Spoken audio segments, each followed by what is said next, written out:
Imagine a mind like a fortress.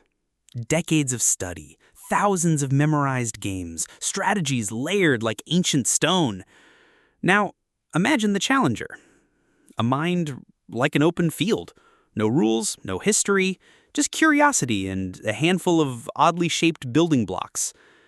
The scene is set for a lesson, a charming exhibition, the master versus the prodigy. But what happened next wasn't a lesson. It was a paradox. The master begins, a classic, perfect opening. Each move a sentence from a book he's read 1,000 times. He's not playing the child, he's playing the game itself. The child responds. The pieces moved. Here. To a square that makes no sense. It's not a good move. It's not even a bad move. It's just a random move. The master smiles. A simple mistake. He corrects the child, shows them how the knight moves. The crowd chuckles softly. The game continues. The master plays flawless theory. The child plays chaos. A bishop moved one space. A pawn moved sideways. Each move breaks a fundamental rule. The master's mind, a finely tuned pattern recognition machine, starts to smoke. It's searching a vast library for a book that doesn't exist. He's trying to predict the child's strategy, but there is no strategy. He's fighting an opponent with no logic, no fear, and no respect for the rules. And then a move so illogical, so wrong, it wasn't in any of the master's books. A move that accidentally, brilliantly created a trap no sane player would ever set. The master's king is trapped. Checkmate. Not by skill, not by strategy, but by chaos. The room is stunned into silence. This story illustrates a phenomenon we often call beginner's luck. But it's not luck. It's something far more interesting. It's the collision of two powerful opposing forces, the expert's curse and the beginner's gambit. Let's start with the master. He suffered from the expert's curse, also known as the curse of knowledge. An expert's brain is highly efficient. It carves deep mental pathways for known problems. It sees the world through a filter of its own experience. The master wasn't playing against the child. He was playing against the ghost of every other grandmaster he'd ever faced. He anticipated moves the child didn't know existed. He defended against threats the child had no intention of making.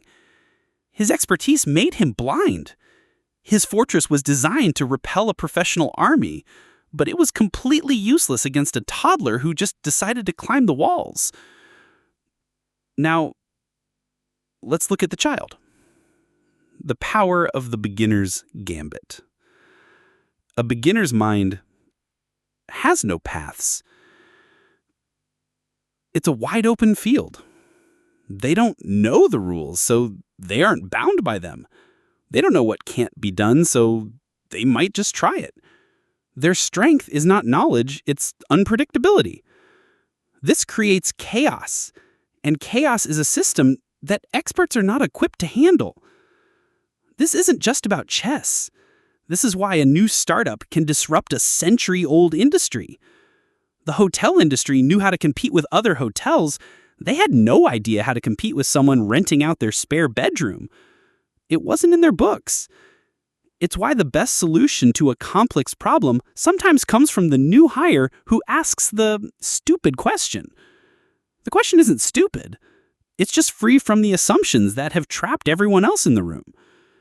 So, how do we, as we gain experience, avoid the expert's curse and reclaim some of that beginner's magic? First, deliberately seek out new territory. Learn something where you are a complete novice. A musical instrument, a new language, pottery. This reminds your brain what it feels like to not know, to be open, to explore, without the pressure of being the expert. Second, ask why like a 5-year-old. Question your own assumptions. Why do we do it this way? What if we did the opposite? This forces you to justify your well-worn paths and can reveal that some are just habits, not best practices. Third, practice reverse mentoring.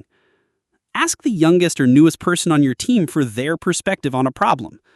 They see the world with fresh eyes. They don't have the curse of knowledge yet.